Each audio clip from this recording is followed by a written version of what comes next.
Welcome to all. पिछले video में हमने ये देखा कि हमने nested F L C use करके रिजल्ट कैलकुलेट किया। हमने कंडीशन ये लगाई कि suppose any student have less than 35 marks then it will be shows and fail option, and if more than then going to be pass option. Whenever is a subject is you have changed the marks, the result will be automatic will be effect. So now in this video we have using a next parameter that is a very good value and it is a very useful function. What is the requirement? Actual suppose आप समझो कि आपके पास 100 से ज़्यादा data है, ये पूरी Excel complete है और अब आपको क्या करना है कि आपको ये काउंट करना है कि कितने स्टूडेंट हैं जो फेल हैं। अभी मेरे पास कंडीशन ये है कि मुझे ये सपोज़ करो मेरे पास 150 स्टूडेंट हैं, मेरे पास एक एक्सेल है। अब मुझे ये काउंट करना है कि ऐसे कितने स्टूडेंट हैं जो फेल हो गए। सो आप कंडीशनल फॉर्मेटिंग का यूज़ नहीं कर सकते। Many of the sake that is a conditional formatting. आप जाओ और कंडीशनल फॉर्मेटिंग में हाईलाइट सेल रूल करो आप, देन इक्वल टू दो और उसमें वहाँ पे वैल्यू दे दो, that is a text that contain fail, और यह आपको दे देगा। लेकिन एक मिनट, ये थोड़ा सा गलत हुआ। कई लोग कहते हैं कि आप इस वैल्यू को जाओ and then highlight cell rule, then you just select text that contain and you just type fail and this will be highlight the color, but it will not solve your query. आपको again count करना होगा कि fail कितने हैं then पास कितने हैं। did not solve your query actually conditional formatting. It's just given a search the word, search the condition and then given the color, but it will not be count the number of student, the number of values. So for this purpose we have using a next function which is very good, that is a count function, COU.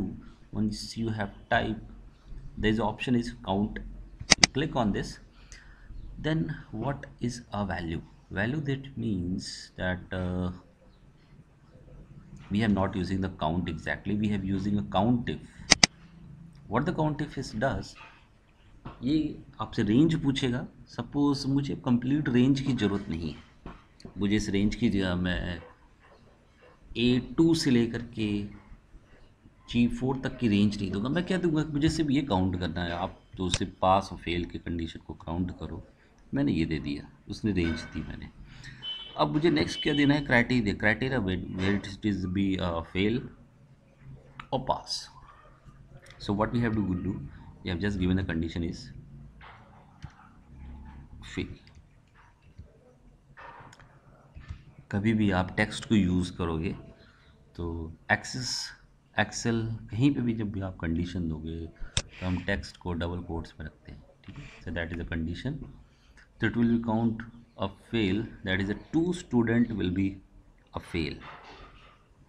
And now suppose you want to edit, you just check, और अब suppose आपको पास का करना है तो again equal then C count if, then again given the range, then comma, then given the condition is pass. Click, you can see that it will be the pass. And suppose मैं क्या करूँ, मैं इसको पास करता हूँ 45, तो इसका result पास पे होगा तो दोनों वैल्यू चेंज हो जाएंगी। आप देखो दोनों वैल्यू चेंज हो गई, अब फेल एक है और पास दो है। So I hope you have clear this matter. But इससे पहले मैं आज आपको एक दूसरा भी एग्जांपल दूंगा।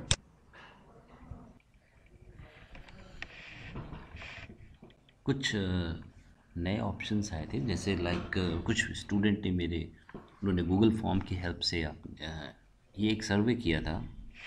देन ही वांट दैट कि सपोज सर हमें ये काउंट करना है, क्योंकि गूगल फॉर्म से आपको एक्सेल डाउनलोड होती है। फिर क्या होता है कि आपको कंप्लीट ऐसा डेटा मिलेगा, वो भी रैंडम। मैंने इसको सॉर्ट किया।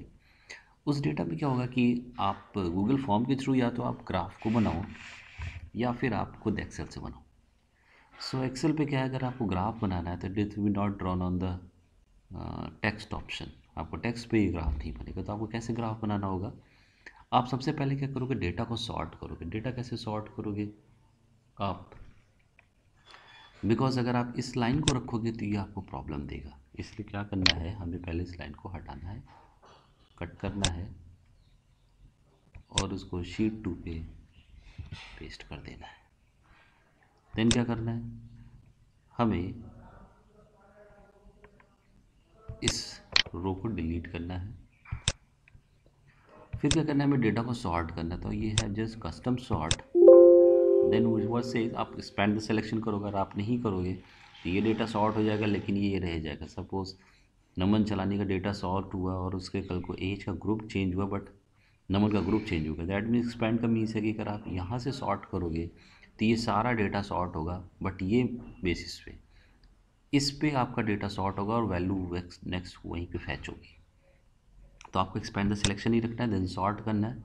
देन ये आपसे पूछेगा कि आपको किस कॉलम पे करना है। तो आप कॉलम, कुछ गलत कर दिया एक्चुअली, इसने डेटा रेंज गलत लिया। हम क्या करेंगे, wait minute, we have count here, then applied a custom sort, expand the selection and then column D। Actually ये डेटा ऑलरेडी सॉर्ट भी है, मे बी यहाँ से प्रॉब्लम दे सकता है। तो हम क्या करते हैं,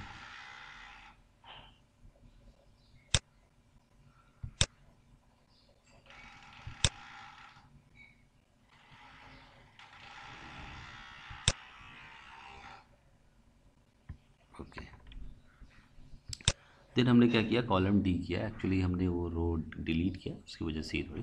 तो हमने कॉलम डी को सेलेक्ट किया। कॉलम डी को सेलेक्ट करने के बाद आपको क्या करना है, इसको सॉर्ट करना है। व्हाट हैपेंड, इसके बाद ये सारा डेटा सॉर्ट होगा बाय एज ग्रुप, बिकॉज आप रैंडम पे फॉर्मूला नहीं लगा सकते, आपको रेंज पता होनी चाहिए। तो हमने सबसे पहले देखो इसको सॉर्ट किया। सॉर्ट करने के बाद क्या करना है हमें, हमने यहाँ पे एक एज ग्रुप बनाया 16, 25, 25 एंड 45 एंड अबव। फिर हमें क्या करना है, हमें ये सेलेक्ट करना है कि कितने एज ग्रुप ने चाइनीज़ प्रोडक्ट किया है, कितने एज ग्रुप ने इंडियन प्रोडक्ट सेलेक्ट किया है, और कितने एज ग्रुप ने अदर में चाइनीज़ एंड इंडियन प्रोडक्ट किया। तो हमें क्या करना है, हमें ये देखना है कि 16 एंड 25 का रेंज कहाँ से कहाँ तक है। ये लास्ट रेंज है, ये एक्चुअली सॉर्ट हुआ हेडर से, अदरवाइज यहाँ से रेंज लास्ट है उसकी। दैट मीन्स D51 टू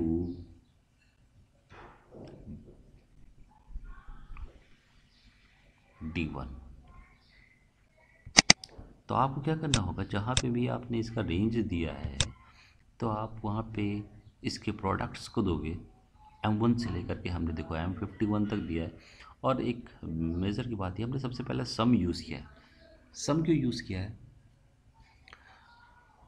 काउंटिव से भी आप काम कर सकते थे, लेकिन सम एक्चुअली इज़ वेरी यूज़फुल। हम सम कर रहे हैं पूरे सेल का और उसमें कंडीशन दे रहा है, इसलिए हमने सम नेस्टेड की तरह यूज़ किया है। फर्स्ट सम देन काउंटिव, और हमने रेंज दिया M1 to M51, and then that is the same work you can also be done by countif।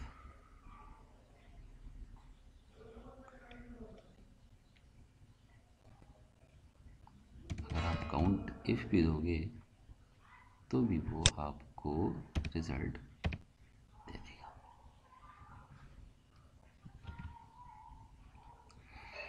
So we have this using, first आप सॉर्ट करोगे डेटा, देन आप countif use कर सकते हो या नेस्टेड यूज़ कर सकते हो। आप सम करोगे, काउंटिफ में कंडीशन दोगे, Chinese product.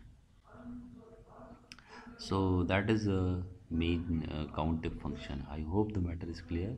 Thanks for watching. Thank you. Subscribe the channel.